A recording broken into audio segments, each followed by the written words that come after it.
Iniciativa de Ley Orgánica de la Fiscalía General del Estado. Acción de Inconstitucionalidad 111-2019. Origen de acción de inconstitucionalidad promovida por la CNDH. Aseguramiento de bienes. Control judicial. Resolución de la acción de inconstitucionalidad. En el tema de hoy vamos a tratar un tema que le tocó a la legislatura realizar. El tema es excesos al momento de legislar. En muchas ocasiones vemos que los diputados, los congresos locales y también a nivel federal, al momento de legislar se extralimitan y rebasan leyes que solamente le pertenece o puede legislar el Congreso de la Unión. Para tal efecto, como ya se ha señalado al inicio, vamos a analizar de qué se trató esta acción de inconstitucionalidad promovida por parte de la Comisión Nacional de Derechos Humanos. Para lo cual tenemos lo siguiente. Iniciativa de Ley Orgánica de la Fiscalía General del Estado. En fecha 12 de agosto del año 2019, se presentó la Iniciativa de Ley Orgánica de la Fiscalía General del Estado de Quintana Roo, por parte de la 15ª Legislatura del Estado de Quintana Roo. Se aprobó el dictamen el 13 de agosto del año 2019 y por último se publicó en el Periódico Oficial del Estado de Quintana Roo el 13 de septiembre del año 2019. Como vemos en esta iniciativa, hay muchas que se han presentado en los diferentes congresos y tardan y pasan a comisiones para su análisis, pero cuando hay un interés, sobre todo de índole político, las iniciativas pasan de un día para otro, tal como la que actualmente ahorita vamos a analizar. Se presenta el 12, el mismo 13 está aprobada y entra en vigencia un mes después. Vamos a ver lo siguiente. Le otorga la facultad de ordenar el aseguramiento de bienes propiedad del imputado sin control judicial. Si bien es cierto, esta iniciativa que fue presentada por un diputado al Congreso no reforma su estructura completa de la ley orgánica de la Fiscalía General del Estado, sí toca temas que sin duda perjudican a los ciudadanos y que van en contra de los derechos humanos, como lo que actualmente se acaba de ver. Pedir el aseguramiento de bienes sin control judicial. Para tal efecto vamos a señalar lo siguiente. Establece como requisito no estar suspendido e inhabilitado o estar sujeto a un procedimiento de responsabilidad administrativa y establece como requisito, además de ser mexicano por nacimiento, no contar con otra nacionalidad. En el control judicial se le concede en el artículo 23 de la ley orgánica para que lo lleve a cabo la Fiscalía, de lo que vimos con anterioridad. En la iniciativa no solamente tocan que se puedan asegurar bienes del imputado sin control judicial, como más adelante veremos, sino también se extralimitan al pedir requisitos para ser nombrado funcionario de la Fiscalía General del Estado, para lo cual la Corte analizó y resolvió. Veamos el siguiente. Aseguramiento de bienes. Dicha reforma le otorga al titular de la Fiscalía Especializada en Combate a la Corrupción y a la Vicefiscalía de Asuntos Internos facultades al ordenar el aseguramiento de bienes propiedad del imputado, así como de aquellos respecto de los cuales se conduzcan como dueños o dueños beneficiarios o beneficiario controlador, cuyo valor equivalga al producto, los instrumentos u objetos del hecho delictivo, cuando estos hayan desaparecido o no se localicen por causa atribuible al imputado. ¿Se requiere o no se requiere el control judicial? ¿Podría legislar el Congreso, aclarando el tema, que fue la anterior legislatura, que por cierto ya iban de salida y que aprueban fast track de un día para otro esta propuesta que se presentó por parte de un diputado? Y en esta propuesta es precisamente el aseguramiento de bienes del imputado. ¿Qué interés podría haber para que se legisle tan rápido cuando existen otras iniciativas que están pendientes por analizar, pero resulta ser que no fue así. No se aprueban y sí se aprueba una que se presentó el 12 y el 13. Y el tema en específico, el aseguramiento. Vamos a ver lo que dice la CNDH, la Comisión Nacional de Derechos Humanos. Impugna precisamente el control judicial.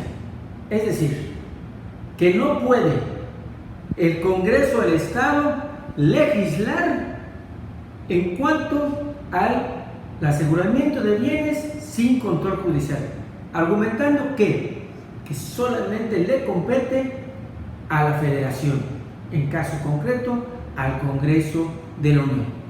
Y también impugna, entre otras cosas, que es lo que vemos relevantes, y lo vamos a platicar y lo vamos a analizar, es la nacionalidad, que no puede tener otra nacionalidad para ser vicefiscal, para ser director, para ser perito. Luego entonces, vamos a ver en síntesis qué es lo que la CNDH propuso, en este caso como acción de inconstitucionalidad. Concepto de invalidez de la acción constitucional promovida por la Comisión Nacional de Derechos Humanos. Se consideraron dos aspectos en los cuales se manifestaba el por qué debería de impugnarse diversas disposiciones de la Ley Orgánica de la Fiscalía del Estado de Quintana Roo. Importante señalar, ¿qué es lo que la CNDH? La presunción de inocencia y vulnerar derechos sustanciales, es decir, derechos humanos. Pero continuemos. Esta desigualdad que solicita el Congreso, que se aprueba en el Congreso y que se plasma en la ley orgánica, vulnera derechos sustanciales. Eso es lo que sostiene la CNDH en su acción que promueve ante la Suprema Corte. Para continuar con el tema, vamos a entrar un poquito al fondo, que si bien es cierto no es lo que resolvió la Corte, también es importante establecer si se requiere o no se requiere control judicial en el aseguramiento de bienes. ¿Qué nos dice el artículo 229 del Código Nacional? Nos establece precisamente que los instrumentos, objetos o bienes o que tengan relación con el delito pueden ser asegurados. Para ello debemos establecer qué es un objeto, qué es un bien, qué es un instrumento. Y luego, posteriormente, habría que analizar qué entendemos por qué existe relación con el hecho. En muchas ocasiones, compañeros abogados, hemos visto casos donde se asegura un bien inmueble sin que éste tenga relación con el hecho directo. Es un exceso por parte de las fiscalías. Es algo que no debe de suceder. Si el bien inmueble no tiene una relación con el hecho, no tiene razón de ser.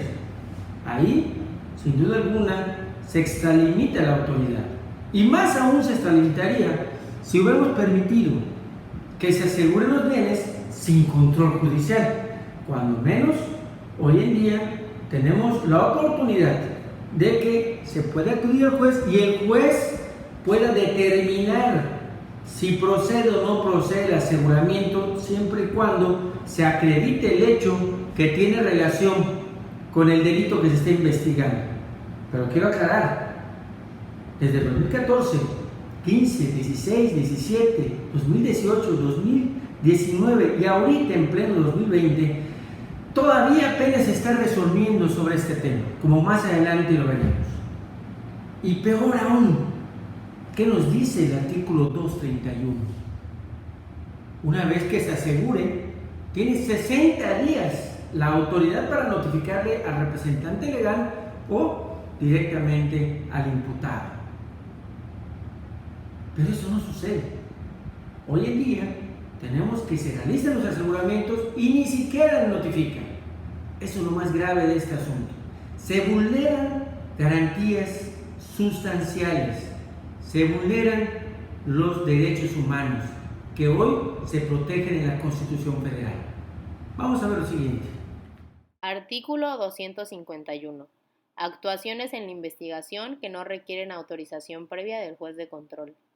No requieren autorización del juez de control los siguientes actos de investigación: la inspección del lugar del hecho o del hallazgo, la inspección del lugar distinto al de los hechos o del hallazgo, la inspección de personas, la revisión corporal y las demás fracciones que se mencionan. Aquí vemos algo que decíamos hace un momento. En estas que se acaban de señalar no se requiere el control judicial. Sencillo. Pero no vemos aquí que esté señalado que para el aseguramiento de bienes no se requiere control judicial. Vamos a seguir con lo que dice el 252, que el 252 dice lo siguiente. Artículo 252. Actos de investigación que requieren autorización previa del juez de control. La exhumación de cadáveres, las órdenes de cateo, la intervención de comunicaciones privadas y correspondencia y las demás fracciones que se mencionan. ¿Qué tenemos? El 251 no señala el aseguramiento del Código Nacional, no señala que el aseguramiento de bienes pueda realizarse sin control judicial, pero el 252 tampoco lo marca. No marca que el aseguramiento de bienes deba realizarse mediante el control judicial, es decir, acudir ante el juez para efectos de poder realizarlo. Luego entonces, ¿qué es lo que se ha interpretado en las diversas fiscalías? Bueno, como no lo marca el 252, como no lo marca tampoco el 251, pues yo decreto el aseguramiento. Ese es el motivo. Pero bien, vamos rápidamente a analizar lo que dice el 252 y vamos a ver solamente lo que establece. Dice en su último párrafo las demás que establezcan las leyes. Pero, ¿cuáles son los motivos de por qué en el 251 no se requiere control judicial y cuáles los motivos por los cuales en el 252 sí se requiere? Vamos a analizar los siguientes puntos, por favor. ¿Se requiere o no se requiere control judicial? Artículo 251 establece las actuaciones en la investigación que no requieren autorización previa del juez del control. Es necesario precisar que estos actos de investigación están direccionados a requerir información general del delito en la fase inicial de investigación. Los supuestos que se establecen en dicho artículo no afectan la esfera jurídica de las personas, ya que su objetivo es recabar información. Dos puntos importantes para analizar el 251. No se vulnera, no se afecta a la esfera jurídica. Recordemos que el artículo 16 de la Constitución establece: nadie puede ser molestado en sus bienes y tampoco en su persona, si no existe una orden debidamente fundada y motivada. En este sentido, debemos establecer que el 251 es claro, solamente es información para llevar a cabo la investigación. Y como segundo punto es que no se vulnere su esfera jurídica. Por eso es que esos no requieren un control judicial. Vamos a ver lo que dice el 252. El artículo 252 establece las actuaciones que sí requieren autorización judicial. Requieren de autorización previa del juez de control todos los actos de investigación que impliquen afectación a derechos establecidos en la Constitución en sus artículos 1 y 16. Se debe cumplir con el principio del debido proceso. En el artículo 12 del Código Nacional establece que las actuaciones deben ser con apego a los derechos humanos previstos en la Constitución y en los tratados internacionales. Compañeros abogados, queda muy claro los objetivos del 252 y por qué se requiere el control judicial. El artículo 1 de nuestra Constitución, ya hace algunos años, agregó los derechos humanos, los reconoció como tal. El artículo 16, como se mencionó hace un momento, pues se requiere una orden debidamente fundada y motivada. ¿Por qué? Porque se afecta la esfera jurídica del ciudadano. Por lo tanto, ¿se requiere o no se requiere control judicial con los bienes? Sí se requiere. Vamos a ver lo que dice el siguiente criterio de la Corte. Dando dicha actuación aprobación judicial, en los términos previstos en el ordenamiento en comento, Cabe señalar que el artículo 252, segundo párrafo del propio Código, exige la autorización previa del juez de control de los actos de investigación que implican afectación a los derechos fundamentales previstos en la Constitución Federal. Queda claro, compañeros, como se señaló en el 252, como lo establece también el artículo 12 del Código Nacional, el debido proceso. Hay que solicitar ante el juez para que pueda proceder el control judicial. Esto es lo que deben aplicar las diferentes fiscalías, que desgraciadamente muchas de ellas aseguran bienes perjudicando a la persona en sus bienes, muebles o inmuebles, y violando flagrantemente los derechos humanos, y sobre todo lo que establece el artículo 1 de la Constitución y el 16. Ahora bien, pasemos al siguiente tema. ¿A quién le corresponde la facultad de legislar en esta materia? Está muy claro el tema. Hay un exceso de la legislatura al legislar sobre el tema que hemos venido hablando. No solamente es el caso de Quintana Roo, por ahí más adelante analizaremos el tema de Aguascalientes. Pero vamos a ver lo siguiente, ¿qué nos dice la Constitución al respecto? Quise mencionar esta fracción, que si bien es cierto no es parte del tema, es importante que ya existe en la Constitución a quién le va a corresponder en este caso legislar en la materia familiar y en la materia civil. Pero queda muy claro que a quien le compete legislar sobre este tema solamente es al Congreso de la Unión, no le corresponde a los estados. Estos excesos que se cometen y que se aprueban de un día para otro tienen como resultado esto, que la CNDH promovió como en este caso la acción de inconstitucionalidad y se otorgara como tal lo solicitado. ¿Qué se resuelve en esta acción de inconstitucionalidad? Se resuelve precisamente que no es facultad de los estados y se extralimitan a legislar sobre dicha materia. Y segundo, de entre varios temas que se mencionaron, dos voy a recalcar. Uno, se vulneran derechos humanos porque ellos legislan que si alguien se encuentra en procedimiento tampoco puede ser elegible. ¿Y dónde queda entonces el principio de presunción de inocencia? ¿Dónde queda? Luego entonces también hablan de la nacionalidad y también al legislar sobre esa materia se vulnera. Compañeros, los excesos que cometen los congresos de los estados deben y se tienen que impedir, y la única forma de evitarlos es promoviendo, como el caso de la CNDH, esta acción de inconstitucionalidad.